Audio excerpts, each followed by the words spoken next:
YouTube. It's Brother Dennis. And to God be the glory. Peace and blessings to you. And today is Tuesday. And just wanted to, obviously I'm not home, I'm driving. So I just wanted to do an update because I just got off the phone with a lady. So what happened was, since I got a school bus in front of me, I guess I'm gonna have time. So where to start? So we had the North Carolina Cup this week, and I tried to do a couple videos about it or whatever, but I'm not really a good video guy. You say, oh, y'all see that? I just turn the camera on and it is what it is.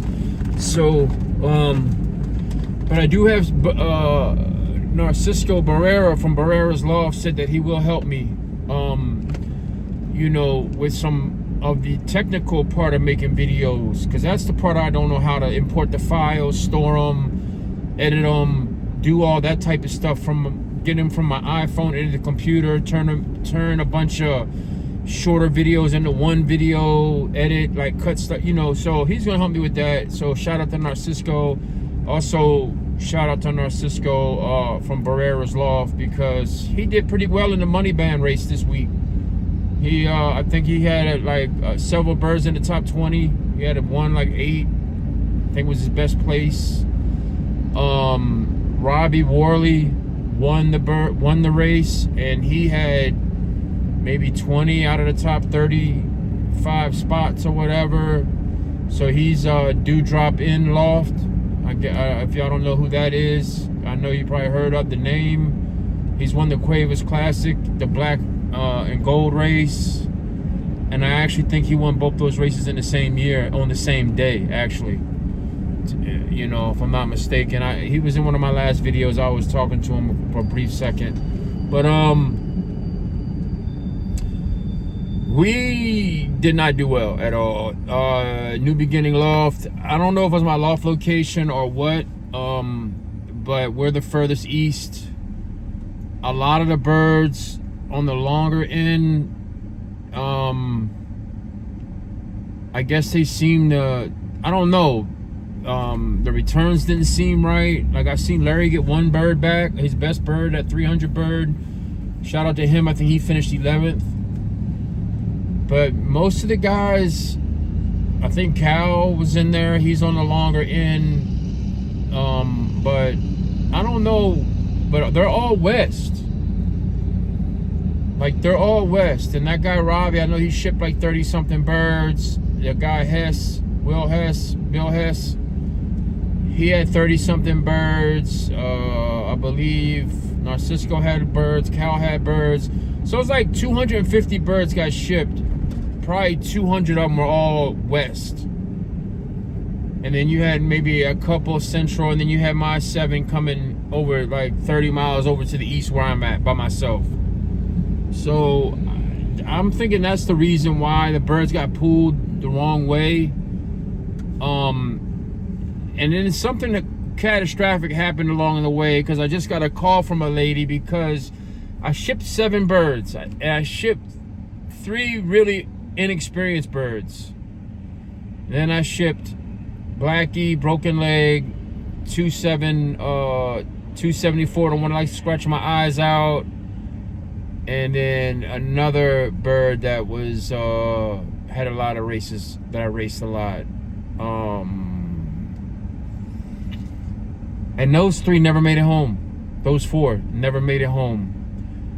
And then the 3 unexperienced bird was one that was living in the Walmart parking lot for about a month. I didn't expect that bird back, but I tried it.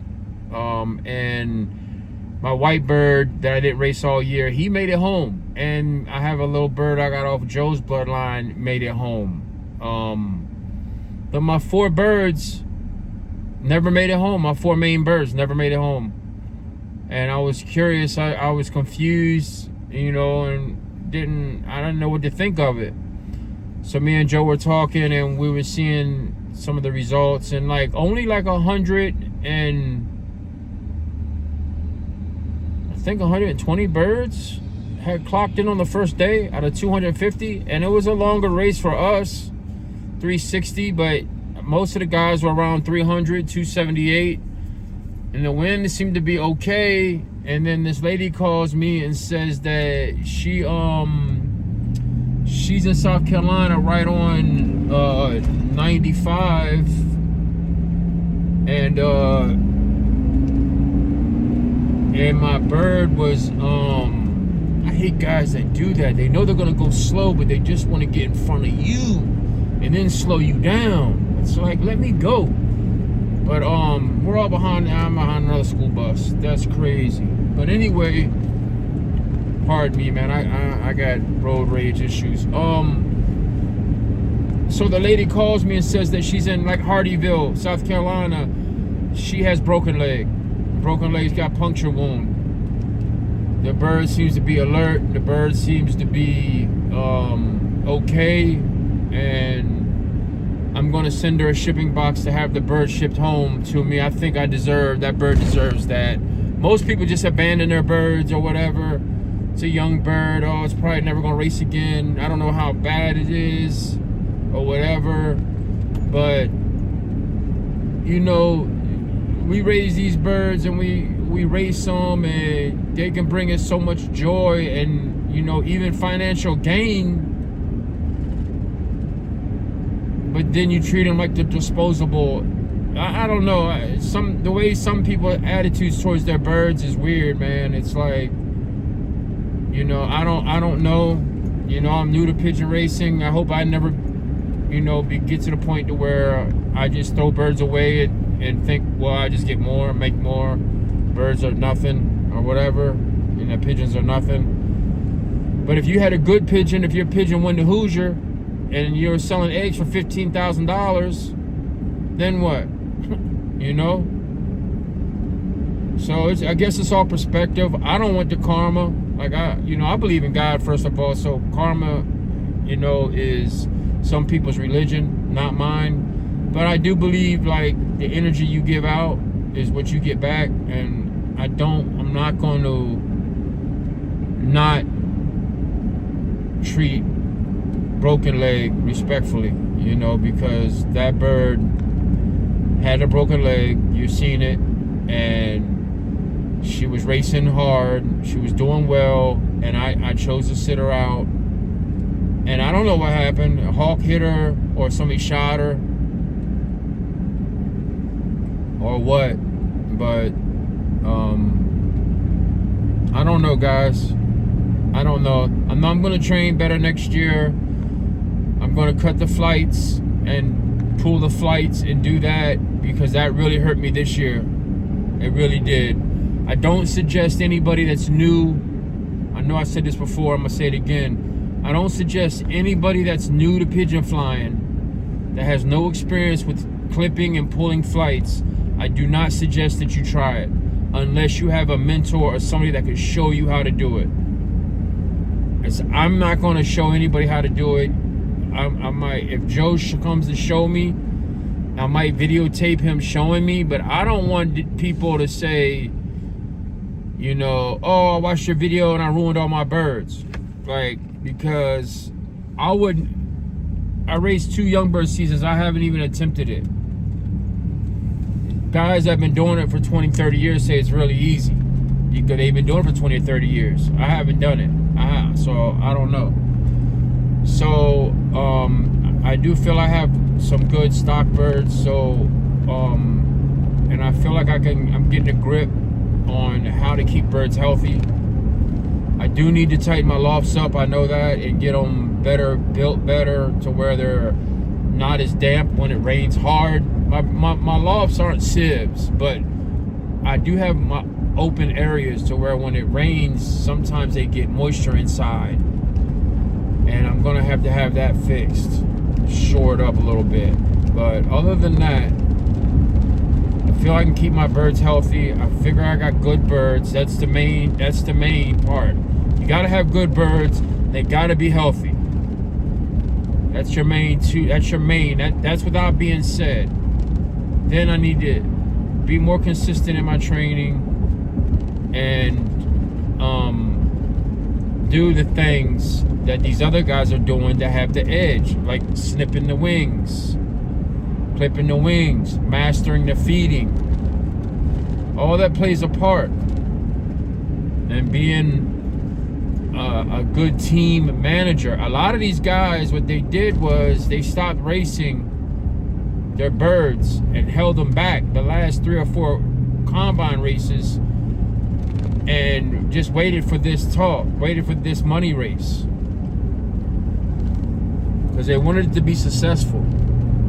So out of 340 paid spots, so it's 380 birds. If you bought 6 spots, you got a free one. So like I bought 6 spots, $50 each. That was $300. I got to enter 7 birds. So you get a free bird.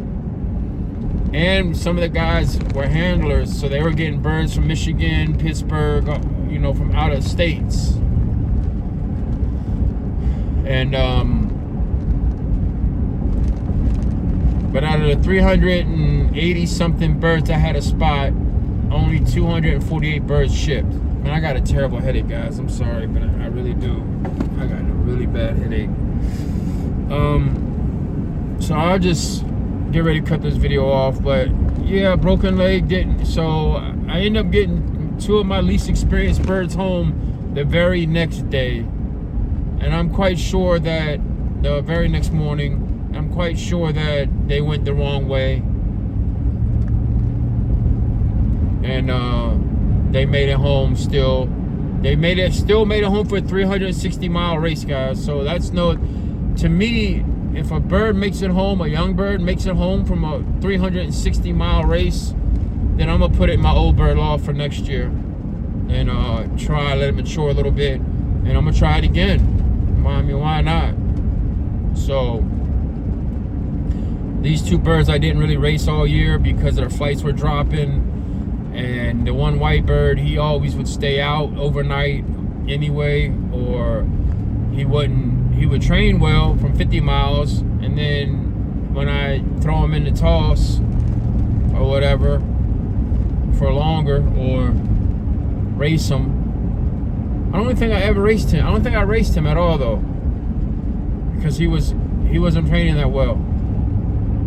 So, and then he lost his flights. He was a younger bird, a late hatch.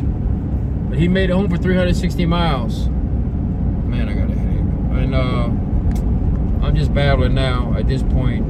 But yeah, I'm gonna send this lady a box. We're gonna get broken leg back. I'll make a video when I get her back. And we didn't do well this year, but we're highly motivated for next year, for the North Carolina Cup next year. We still got 2 birds in the Florida Derby. And breeding season, getting ready to turn the lights on. So we'll still be making the videos. We'll still be keeping you up to date with what's going on with New Beginning and how I'm progressing. And I gotta clean out some of my breeders. I got too many breeders. Some of them gotta go. So that'll be on the plate, the next plate. I had got some birds from some guys. And now I had got some other birds gifted to me from the club, from a very experienced flyer. And I only want to keep about 13 pairs, guys, because it's too much. Especially with prisoners. In a perfect world, I would like to have my breeders. I would like to breed out of my old bird team to where, I got 30 birds on my old bird team. And those are my breeders also. So I don't have, 13 pairs is 26 birds that are prisoners. Most of them are. So you gotta get started. And if you keep losing all your young birds, then you don't have an old bird team. You don't have a breeder. You don't have any breeders. So you gotta get breeders, because buying young bird kits can get expensive. So you gotta get breeders to have young birds. You got to make it through the year to have old birds and to have breeders that aren't prisoners. Unless you buy young bird kits and stock them and settle them and stock them. I don't know. But I have too many prisoners and too many breeders. All my breeders are prisoners because I'm not breeding any of my young birds or old birds that aren't winners. Now, I did let a couple of my breeders, my old birds, breed, late hatches breed or whatever last year, like Blackie's parents, but that was the only one, I think. And the Wayne Hale bird, I let that cock breed one pair, one time, one round. But other than that, no, I'm not breeding any birds that none of my birds will make it to the breeding loft unless they are winners and good racing birds. So, but I would really love to get to the point where I could just have an old bird team that's also my breeders. Or like I could breed a round out of them, race them for old bird season, which is in March, and then breed like another round out of them, or whatever. However you do it. But I got too many prisoners. I don't want 3-4 lofts. My body's not physical. I can't take care of 100 birds. I just can't. It's too much scraping, and I just can't do it. Like I can't maintain the energy level to do all that. I don't have it in my body. Not right now. So that's where I'm at, guys. Yeah. So I'm highly motivated. Disappointed that I wasn't disappointed that I didn't do better. I mean, you're always disappointed when you don't do better. But I know Robbie is one of the best flyers in the country. Happens to be in North Carolina. I know that a lot of y'all guys who watch this channel think that these dudes are just a bunch of country hicks or whatever, and they don't know what they're doing, and they're flying birds out of rat cages and all this. But these dudes are some of the best flyers in the country. I'm telling you. I'd put Tommy and Robbie and some of these guys up against anybody anywhere in the country. They're birds. So I'm not Cal, Narcisco, Barrero. Guys are great flyers, man. Joe, who's got, plenty of diplomas and stuff. So, man, these guys are great flyers, man. And I'm trying to compete with them and have been competing okay. Not great yet, but I'm just getting started. But I'm optimistic, and I feel comfortable saying this on this video, that there are some guys that have rubbed me the wrong way, and I want to beat them for one reason or another. I want to beat some of these guys. I want to show them, like, it is what it is. I'm going to succeed with or without your help, or with you, how do you say it, like trying to hold me down, I still overcame. So, and I thankfully for every, I don't want to say a bad word, but for every guy who is a butthole in the pigeon game, there's another guy like Joe, who's a great guy, balances it out.